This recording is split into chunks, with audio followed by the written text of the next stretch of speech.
Army vet breaks his leg on beach then crawls 2 hours for help. Most wouldn't know what to do if they broke their leg stranded on a beach with no cell phone. Then again, not many people would be alone without a cell phone to begin with. One man found himself in that exact situation, but instead of giving up, he used every resource he could to make it to safety. Tim Robinson, a former infantry sergeant of the British Army, was on holiday in Bridport, Dorset, a town in England. While enjoying a walk down the beach, Robinson slipped on a piece of seaweed lying in the sand and fell, breaking his leg. In a decision he probably regretted at the time, Robinson did not bring his cell phone with him when he left for his walk. No one was in sight or within earshot, but as Robinson lay helpless he remembered his military training and Bear Grylls. Robinson remembered, you watch these survival programs like Bear Grylls and think about what is around you to help you. After hopping and hobbling around on the beach, the pain became too much to handle. He stopped and thought about what to do.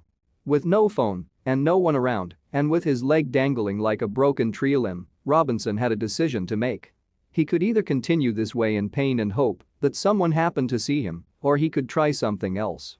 The Army vet had spent 2 tours in Afghanistan and 1 in Iraq, so even though his current situation was dire, there's no way it was going to be his end.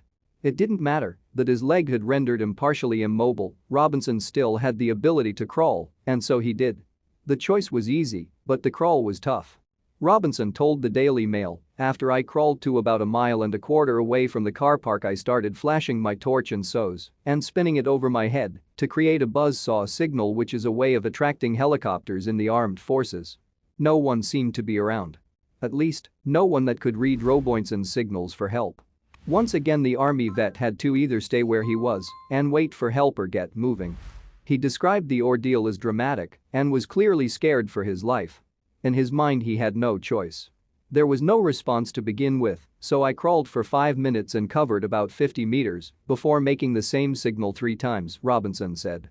Most people couldn't imagine crawling for any distance with a broken leg, but Robinson wasn't about to give up.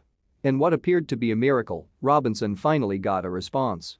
I kept on doing that, and after the 3rd or 4th time I saw a torch flashing back.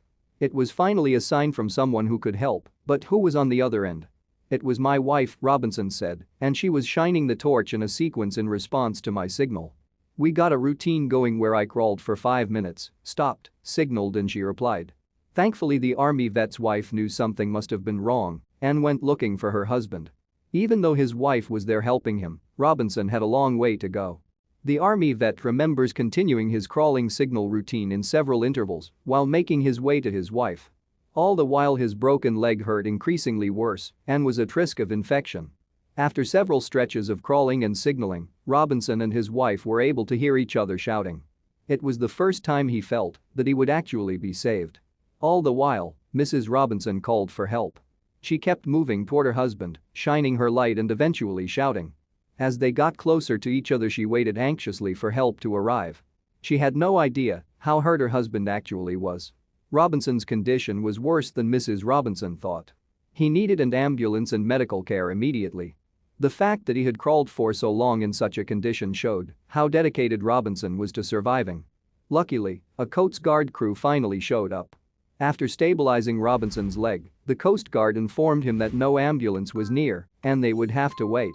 But apparently it wasn't so bad a time. The Coast Guards and lifeboat guys were excellent and really professional, Robinson remembered. They kept my morale up and had a bit of banter when they found out I was an Army reservist. The first thing the paramedics did once Robinson was in the ambulance was try to remove his boot.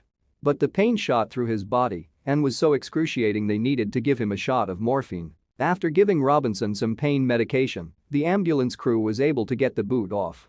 After removing it, they knew just how bad the break was. When they did my foot just flopped to the side in a horrible shape, Robinson said. The Coast Guard and lifeboat rescuers couldn't believe what Robinson had put himself through.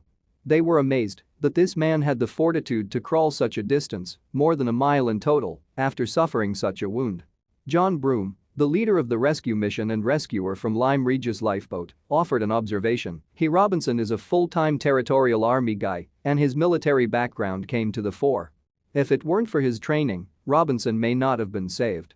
Tim Robinson is thankfully doing just fine after the ordeal. If it weren't for his training and knowledge of Morse code he may not have made it. Mrs. Robinson is grateful her husband was resourceful and persistent enough to make it back to safety. He'll carry his cell phone with him at all times now. Thank you for watching this fantastic story. Please tap one of the 2 videos on your screen for another amazing wonder stories.